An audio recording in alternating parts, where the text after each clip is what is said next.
Hello, good evening. Suddenly, everyone stopped mincing their words as the government clarified there'd be no customs union post-Brexit. Michel Barnier, the chief EU negotiator, arriving in Downing Street, said that would cause unavoidable barriers to trade. He called on the UK to explain what it was looking for in terms of future relations with the EU and insisted that the time has now come to make a choice. So those who favour a short, sharp break now hanging out the bunting. As for the rest, call them Remainers or soft Brexiteers or what you will, are they feeling the cloud of something long feared becoming a stark reality? Our political editor, Nick Watt, is here and been hearing strong stuff from one of the Conservative Party's most ardent Remainers tonight. Nick, just tell us what you heard. That's right. I mean, Anna Soubry has been pretty outspoken since that Brexit referendum, but there you were seeing at the top of the programme, she's saying that her party appears to be in hock to what she describes as 35 ideological hard Brexiteers, and it's time that Theresa May stood up to them and slung them out. And if this doesn't happen, then Anna Soubry, who sat in David Cameron's cabinet as a business minister, says, if it comes to it, I'm not going to stay in a party which has been taken over by the likes of Jacob Rees-Mogg and Boris Johnson. And she says, we simply cannot go on like this any longer. Something is going to have to give, because if it doesn't, not only will we get Jacob Rees-Mogg as our Prime Minister, we will get a devastatingly hard Brexit, she says. Now, Anna Soubry has said stuff in this sort of territory in recent months, but she hasn't gone quite this far. It's also important to say that Anna Soubry can at times go a little further than some of her Remain Tory colleagues, but I am picking up quite a lot of frustration amongst those MPs. So look, today I've been looking at the pressures on Theresa May as she looks to settling what the UK wants for its future relationship with the EU. I'm not afraid. I'll race you and I'll win. Politics is, in many ways, about the art of timing. Winning can demand speed, but sometimes patience is the virtue that will ultimately take you over the finishing line in first place. Look at that white-tailed flash. And so it is proving with Brexit. There have been unmistakable signs of anguish amongst some Leave supporters who fear that as time marches on, their dreams of a clean Brexit are slipping away. And then there are Remainers who appear to be biding their time for a more complex exit from the EU. The fears and frustrations over the nature of the UK's departure from the EU have come to a head on, above all, one issue. What sort of customs relationship will the UK have with the EU? Some Brexit supporters fear the Treasury is nudging Theresa May towards a version of the current customs union, which would make it all but impossible for the UK to negotiate free trade deals around the world. Their nerves were calmed somewhat this morning when Downing Street ruled out this option.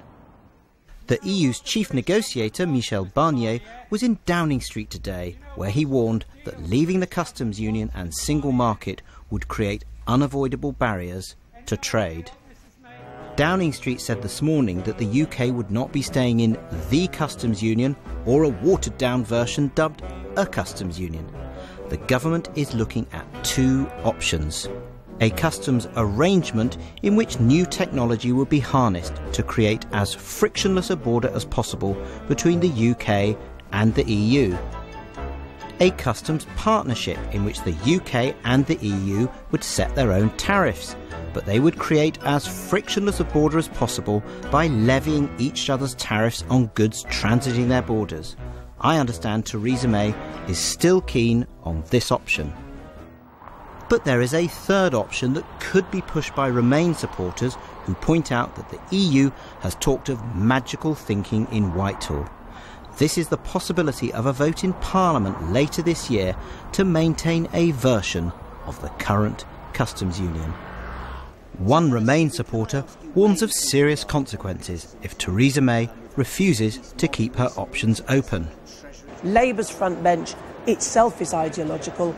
My front bench probably isn't, but it's in hock to 35 hard ideological Brexiteers who are not Tories. They're not the Tory party that I joined 40 years ago. And it's about time Theresa stood up to them and slung them out.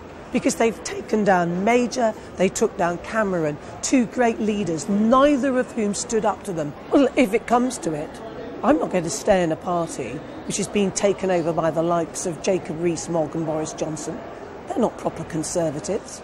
And if that means leaving the party, form some new alliance, God knows, I don't know, but we just simply cannot go on like this any longer. Something is going to have to give, because if it doesn't, not only will we get Jacob Rees-Mogg as our Prime Minister, we'll get a devastating hard Brexit, which will cause huge damage to our economy for generations to come, and I'm not prepared to sit by any longer and put up with this nonsense.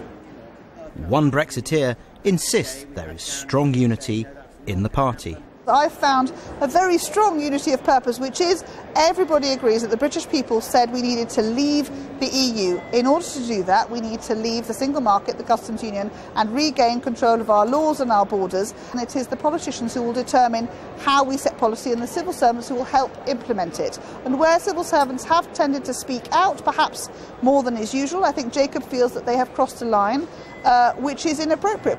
Our political class is working on one iconic clock.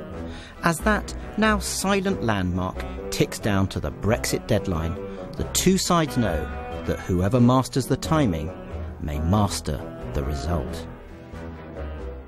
Nick Watt there. Well, joining me from Strasbourg is Mairead McGuinness, Vice President of the European Parliament, and Lord Lamont, the former Chancellor of the Exchequer and supporter of Leave Means Leave. And I'll come to you, Lord Lamont, in a second. But if I can just turn to Mairead McGuinness, do you feel it's all become much simpler now? Do you understand better the UK government's position as of today? Not particularly. I think I understand what the UK doesn't want to be part of, because very clearly the red lines are the customs union and single market. I regret that, but I hear those are the red lines. But I'm not sure exactly what the United Kingdom wants in terms of the future partnership. I know these two options were published last August in a position paper, but the option that the Prime Minister appears to be backing from your report is unprecedented, and there's been no work done to flesh that out. So at this remove, what we're watching is literally a battle within the Conservative Party about what it wants for Brexit. And in the meantime, we here at the European Union level are trying to make sure that we do reach some agreement with the United Kingdom, because we want to have a relationship post-Brexit, but we also have to finalise the details of the withdrawal agreement and agree a transition period. So it's going to be quite a busy time, and this week is certainly an interesting week in those developments. Mairead McGuinness, does it matter if it's unprecedented? I mean, all this is unprecedented. So, for example, when Michel Barnier comes to London and says tariffs are unavoidable, they're not. I mean, everyone's trying to call everyone's bluff. They're not unavoidable.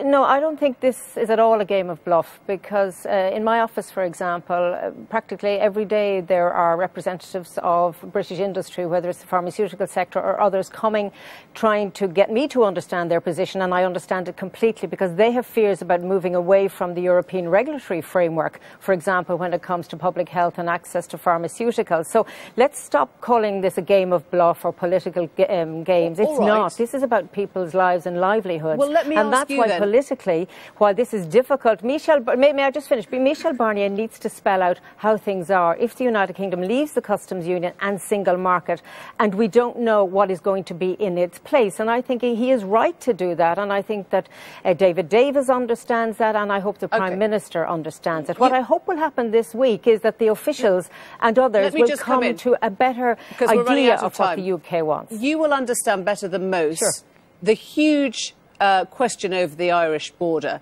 Now, do you really think at this point that the EU Parliament will pass any deal that creates a border within Ireland? Well, I think the question is the other way around, if I may say, because it's the one piece of text I keep very close to my heart, and it is about this agreement which the United Kingdom has made. It's paragraph 49 of the text. And I think it's really important that the United Kingdom has given a clear commitment that there will be no return to a hard border on the island of Ireland. And it wants to do that in terms of future arrangements. It needs to be compatible. It also wants, if that doesn't happen, it's admitting and saying that we will have specific solutions to the border. But you have to, if all else fails, there'll be full alignment. So But with respect to your position, I represent a border community on the island of Ireland. We know what we have today, and that's what we value. And we very much appreciate the United Kingdom's commitment in the withdrawal agreement that there will be no hard border.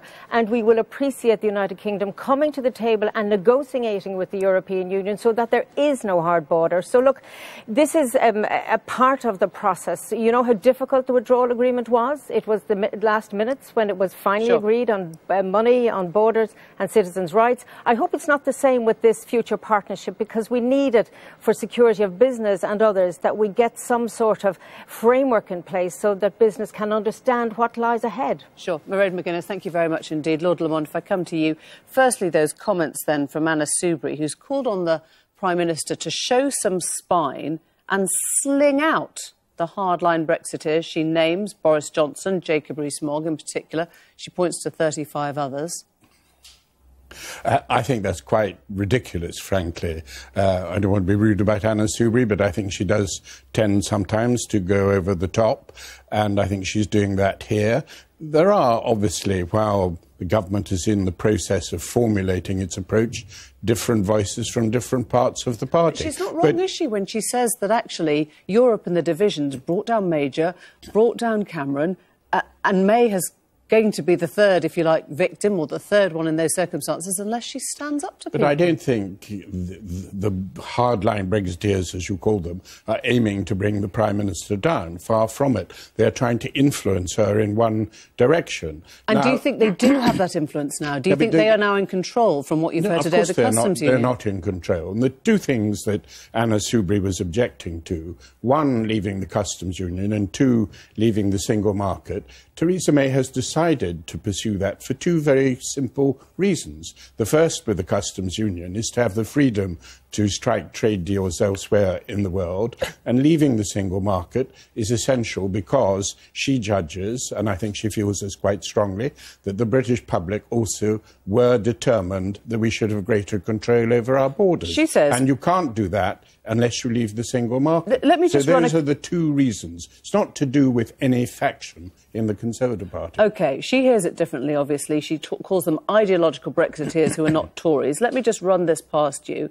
Something is going to give, because if it doesn't, she means if Theresa May doesn't stand up and show, as she says, some spine, not only will we get Jacob Rees-Mogg as our Prime Minister, we'll get a devastating hard Brexit, which will cause huge damage to our economy. Would you welcome Jacob Rees-Mogg in the position of Prime Minister? When she says a devastatingly hard Brexit, she is objecting to the two things the Prime Minister has decided, leaving the single market and leaving the Customs Union. I've explained that's been done for very logical reasons. It's not been done because Jacob Rees-Mogg or anyone else asked for it. Other people have asked for it. But in the voice of Mairead McGuinness, who you just heard there, saying not only is it unprecedented, this is not a game of bluff. There are businesses and people and lives who will be affected because there is no deal possible without tariffs that cost money. Yes, but as you yourself pointed out, if there is a free trade agreement, tariffs will... Why would they?